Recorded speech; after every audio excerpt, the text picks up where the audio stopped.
بسم اللہ الرحمن الرحیم۔ ان 10 دنوں میں ہم دیکھتے ہیں اللہ نے ان 10 دنوں کی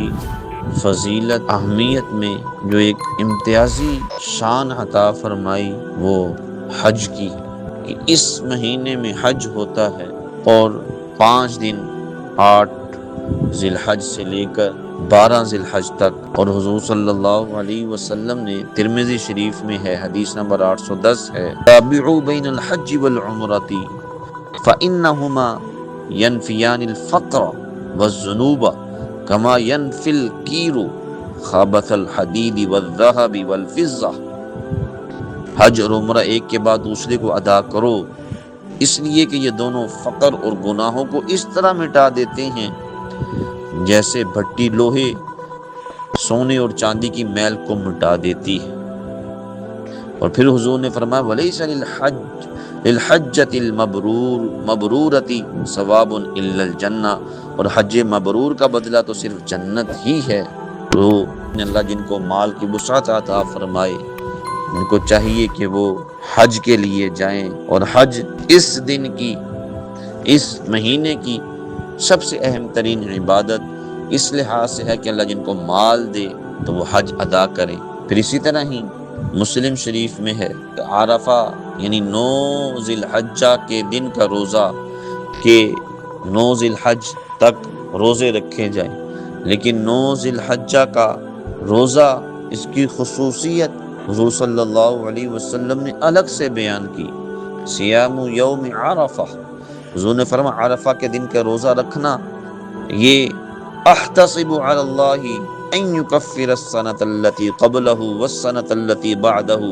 اللہ سے مجھے امید ہے کہ جو 9 ذی الحج کا روزہ رکھے گا اللہ اس کے پچھلے 1 سال کے گناہ اور آئندہ 1 سال کے گناہوں کو معاف فرما دے گا۔ یہ عرفہ کے دن کا روزہ اس کی اہمیت ہے۔ اور پھر ترمذی شریف میں ہے، حضور صلی اللہ علیہ وسلم نے فرمایا، یہ حدیث نمبر 3585 3585 ہے، خیر الدعاء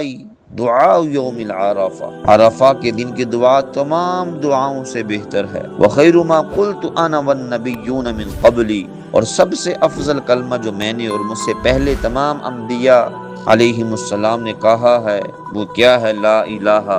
الا اللہ وحدہ لا شریک لہ لہ الملک ولہ الحمد وہو علی کل شیء قدیر۔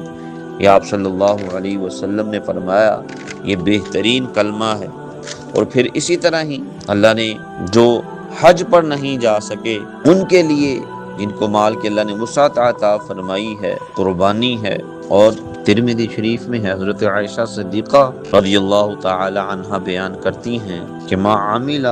آدمی من عمل یوم النحر احب الی اللہ من احراق الدم، کہ اللہ تبارک و تعالی کو یوم النحر یعنی 10 ذی الحجہ جس کو ہم کہتے ہیں عید کے دن میں جو سب سے زیادہ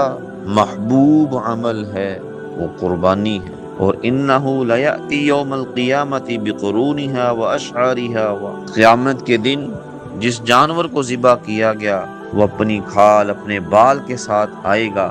اور پھر اللہ تبارک و تعالی کی بارگاہ میں اس کے لیے اس بندے نے قربانی دی ہے بدلہ دیا جائے گا۔ اور پھر ایک دوسری حدیث میں آتا ہے کہ جو کوئی بندہ اللہ کی بارگاہ میں قربانی پیش کرتا ہے تو اللہ تبارک و تعالی جانور کے جو بال ہیں ہر بال کے برابر ایک نیکی عطا فرماتے ہیں۔ یہ قربانی کی فضیلت ہے، اللہ ہم سب کو عمل کی توفیق عطا فرمائے۔